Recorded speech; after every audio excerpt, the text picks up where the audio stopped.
ሰላም ጤና ይስጥልን የልዩ ሚዲያ ኤንድ ኢቨንትስ የዩቲዩብ ቻናል ቤተሰቦች እንደምን ከርማችኋል?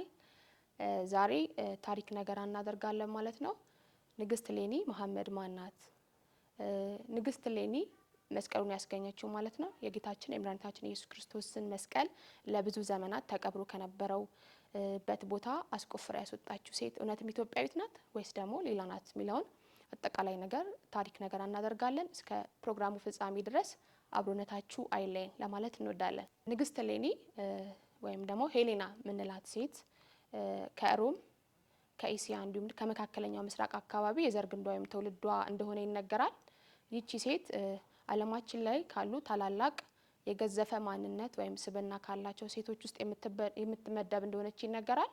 ከዛም ባለፈ ደግሞ በተለይም በግሪክና በሮም አካባቢ በጣም የሚተማመኑባት ክርስቲያናዊ ሴት እንደሆነች ይጠቀሳል ማለት ነው።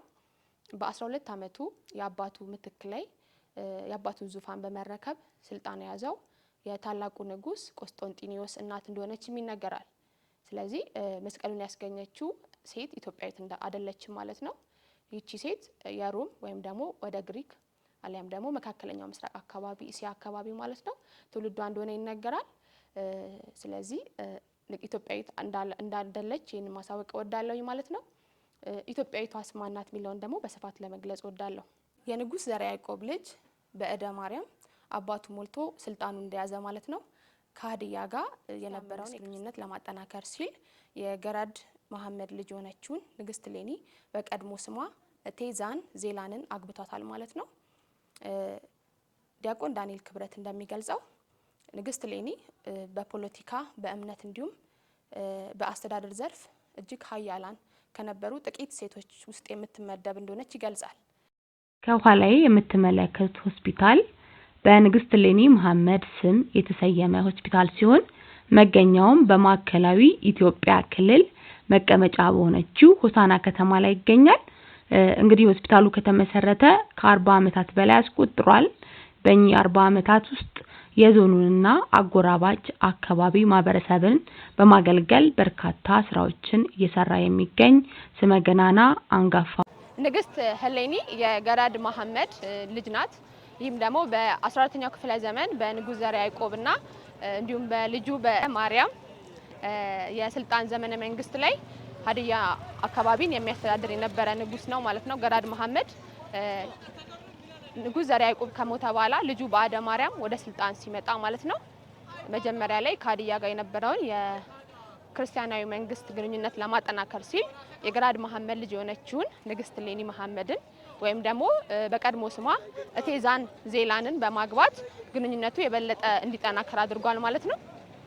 ንግስት ሌኒ መሐመድ ዲያቆን ዳንኤል ክብረት ስማችሁ የለምና ሌሎችም መንፈሳዊ መጣጥፎች በሚለው መጽሐፉ ላይ ስለ ንግስት ሌኒ በርካታ ነገሮችን አስቀምጧል። ከዛም ውስጥ በዋናነት ንግስት ሌኒ በፖለቲካ በእምነት እንዲሁም ደግሞ በአስተዳደር ዘርፍ ኃያላን ከነበሩ መሪዎች ውስጥ የምትጠቀስ እንደሆነ ገልጾልናል ማለት ነው። ከዛም ባለፈ ደግሞ ዳንኤል ክብረት እንዳስቀመጠው ምናልባትም ከንግስት ህንደኬና ከንግስት ሳባ ቀጥላ ልትጠቀስ የምትችል ኃያል ኢትዮጵያዊ ሴት እንደሆነችም ይነግረናል ማለት ነው።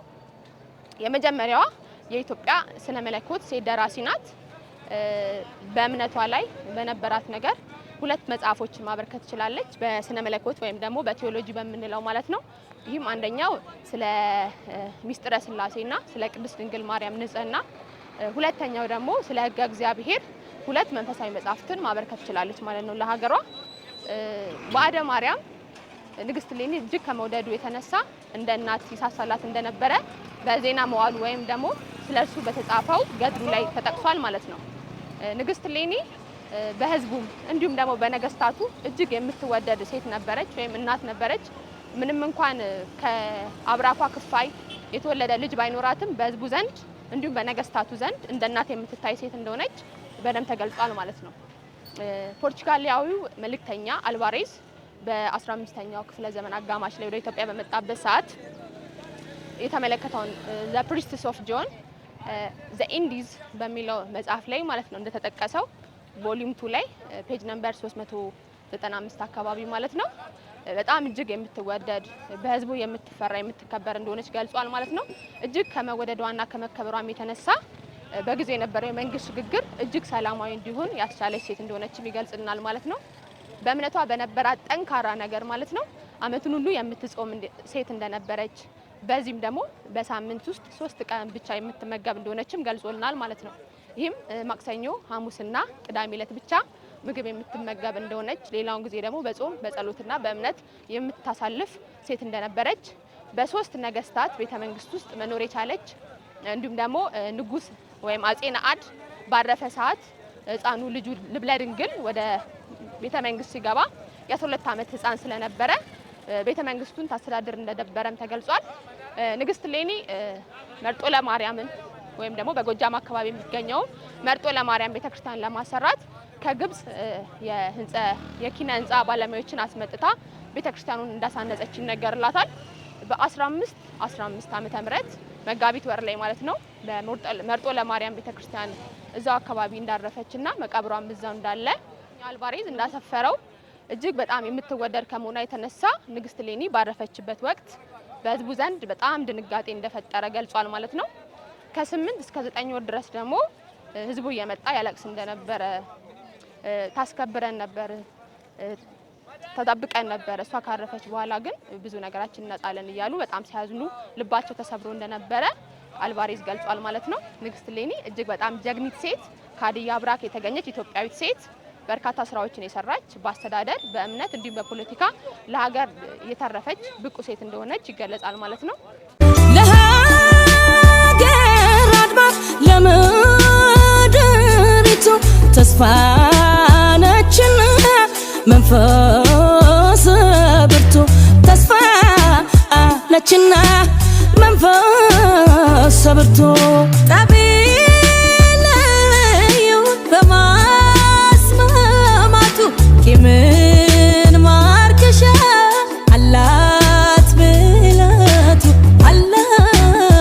ብላቱ ጥበብ ብልሃቱ ተራራናት ወጣ አፍቅሬ ደገኛ ደመናውን ቁልቁል አዘቅዝቄ ያየው ፀሐይ ሳትጋረድ ይበርደኛል።